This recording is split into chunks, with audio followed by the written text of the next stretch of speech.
Bab 3234. Mohon bantuannya. Mileye tiba-tiba menatap tua berjubah. Hentikan sebentar. Tua berjubah mengangguk, baiklah. Setelah itu, dia dengan lembut menekan tangan kanannya.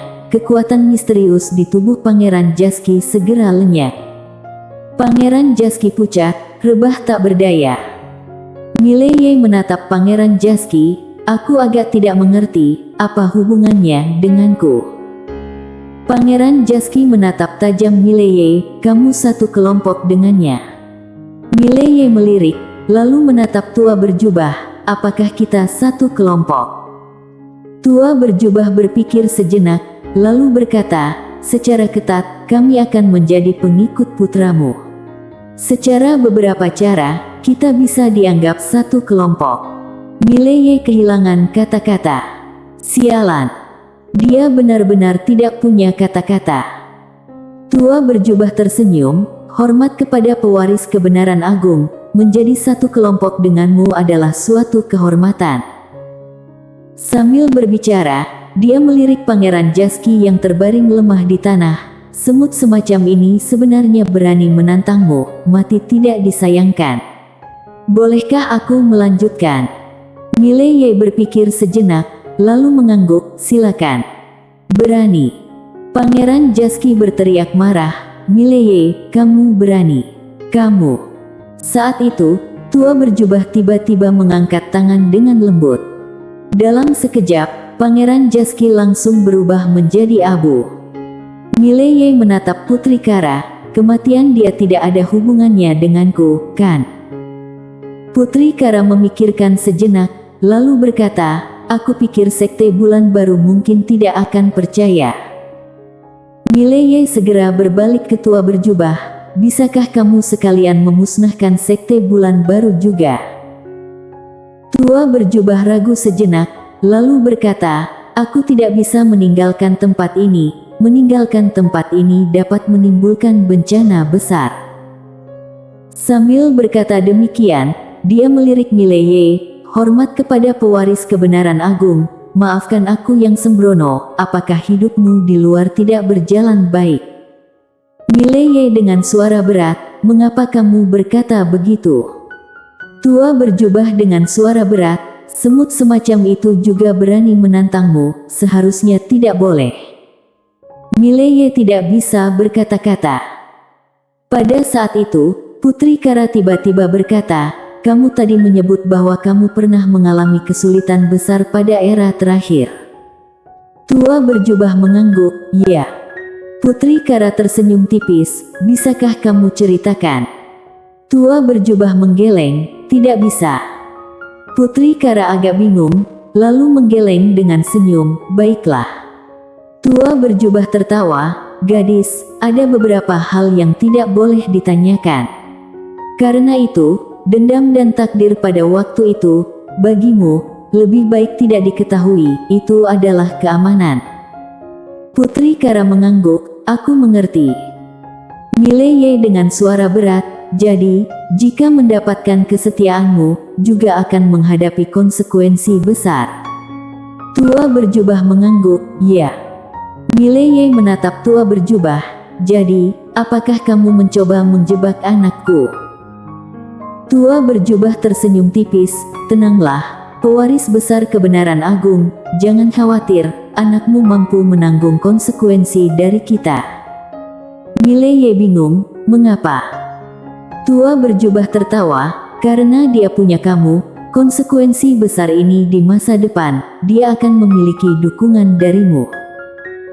Ekspresi Mileye membeku dan dengan cepat, wajahnya berubah sangat tidak enak dilihat. Kamu bukan menjebak anakku, tapi kamu menjebak ayahnya.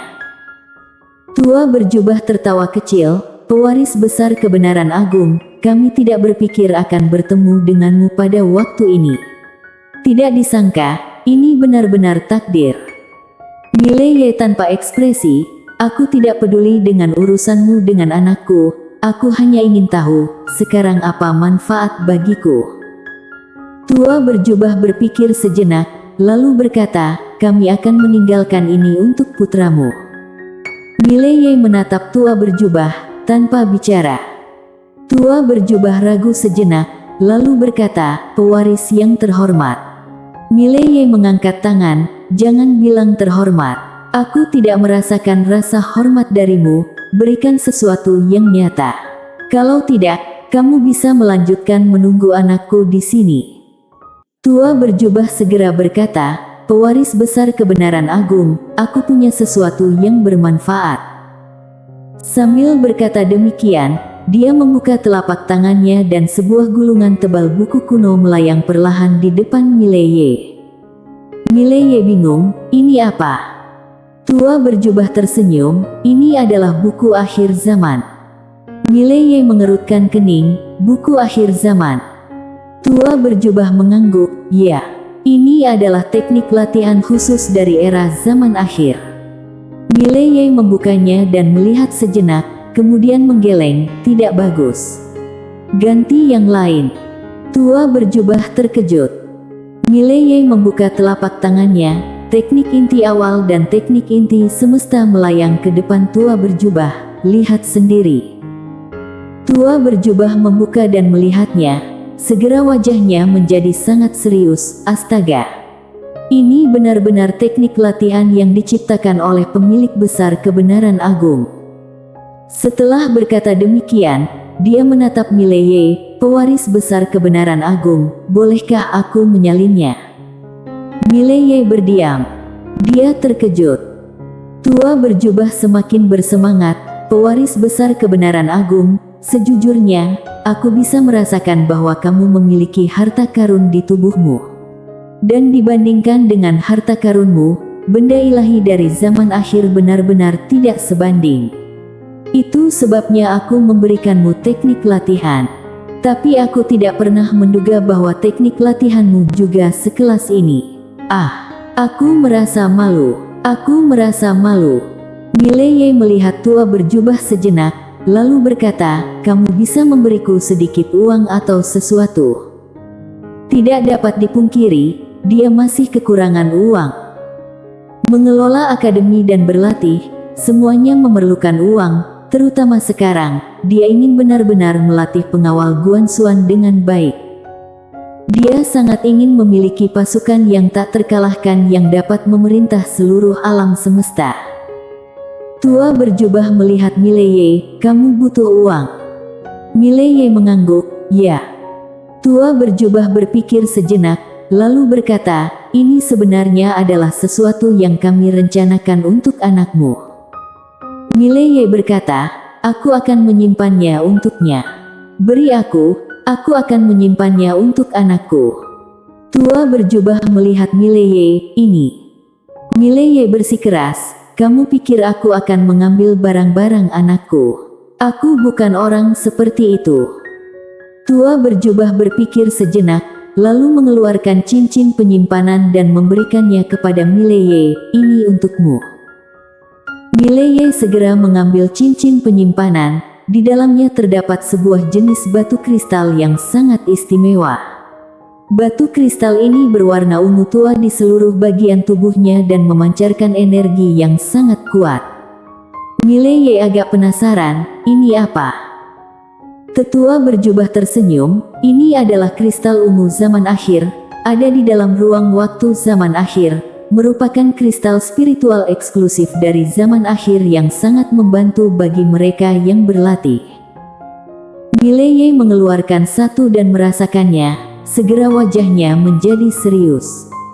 Kristal ungu khusus ini jauh lebih murni energinya dibandingkan dengan kristal yang saat ini dia pegang. Barang bagus. Mileye melihat sebentar, kristal ungu ini jumlahnya mencapai ratusan ribu. Mileye tiba-tiba menatap tetua di jubah, "Hanya 1.000.000. Tetua berjubah melirik Mileye, "Ya." Mileye berkata dengan suara berat, "Tidak mungkin, kan?" Tetua berjubah serius berkata, "Benar-benar hanya 1.000.000. Mileye berpikir sejenak, kemudian mengangguk, "Baiklah. 1.000.000, itu sudah cukup banyak. Ini pasti akan menjadi sesuatu yang sangat langka jika dibawa keluar." Melihat bahwa Mileye tidak bertanya lebih lanjut, Tetua berjubah segera merasa lega, beberapa miliar telah berhasil diselamatkan. Mileye tiba-tiba berkata, apakah kamu punya jenis kristal asli? Berikan aku juga sedikit. Tetua berjubah mengangguk, ada. Setelah itu, dia membuka telapak tangannya dan satu cincin penyimpanan muncul di depan Mileye. Di dalamnya terdapat kristal asli yang cukup untuk membuat ratusan ribu baju besi atau senjata. Mileye tersenyum dan menyimpannya. Sepertinya teringat sesuatu, dia melihat Mileye dan kemudian berkata, apakah ada manfaat yang bisa diberikan kepada temanku ini? Setelah semua, itu adalah Tuan Putri Kara yang membawanya ke sini, dia harus memberikan sesuatu yang baik. Mendengar kata-kata Mileye, Tuan Putri Kara sedikit terkejut. Jelas, dia tidak mengharapkan Mileye akan memperjuangkan manfaat untuknya. Tetua berjubah melihat Tuan Putri Kara dan berkata dengan serius, gadis ini juga tidak sederhana. Mileye berkata, jangan bercanda, berikanlah manfaat yang nyata. Tetua berjubah tersenyum sedikit, lalu membuka telapak tangannya. Sebuah cincin penyimpanan melayang ke depan Tuan Putri Kara. Mileye agak penasaran, ini apa? Elder dalam jubah tertawa, gadis ini memiliki bakat yang sangat tinggi, dengan potensi yang juga sangat besar. Namun, saat ini dia berada di dalam peradaban seni bela diri yang sangat rendah untuk zamannya. Meskipun dia memiliki teknik inti universal dan teknik inti awal, itu masih jauh dari mencukupi. Di dalam cincin penyimpanannya, ada warisan, sebuah warisan seni bela diri dari zaman akhirku. Di dalamnya terdapat banyak metode latihan yang sangat misterius dan kuat, termasuk keahlian ilahi, teknik rahasia, seni bintang dan sebagainya. Secara keseluruhan, sangat komprehensif dan itu seharusnya memberikan bantuan besar bagi gadis ini. Setelah mendengar itu, Mileye menatap Tuan Putri Kara dan Tuan Putri Kara dengan serius berkata, terima kasih banyak. Tetua berjubah berkata, tidak perlu sungkan. Setelah itu, dia melihat Mileye, pewaris agung yang terhormat, aku tidak bisa tinggal terlalu lama di dunia luar. Jika terlalu banyak energi terpakai, itu akan mempengaruhi tubuh utamaku. Jadi, aku harus menghilang. Setelah berkata demikian, dia memberi hormat yang dalam kepada Mileye. Aku harap kamu dapat membawa seluruh peninggalan era zaman akhir ini dan suatu hari nanti, serahkan kepada putramu. Aku berharap kamu bisa melakukan itu. Mileye berkata dengan serius, bisa. Tetua berjubah sedikit tersenyum, lalu membuka telapak tangannya. Sebuah cincin hitam tiba-tiba muncul di depan Mileye. Ketika kamu meninggalkan tempat ini, kamu mengaktifkan tempat ini akan lenyap. Di masa depan, cincin zaman akhir ini setelah bertemu dengan putramu, akan secara otomatis mengakui pemiliknya. Mileye mengangguk, baiklah. Aku mengerti, pergilah dengan tenang. Ekspresi tetua berjubah membeku, tampaknya dia pergi untuk tidur, terdengar seperti dia akan mati. Tetua berjubah memberi hormat yang dalam kepada Mileye, lalu menghilang. Mileye membawa Tuan Putri Kara keluar dari menara tinggi. Di luar, dia membuka telapak tangannya dan mengaktifkan cincin zaman akhir. Dalam sekejap, seluruh peninggalan zaman akhir ini tiba-tiba terlihat ilusi.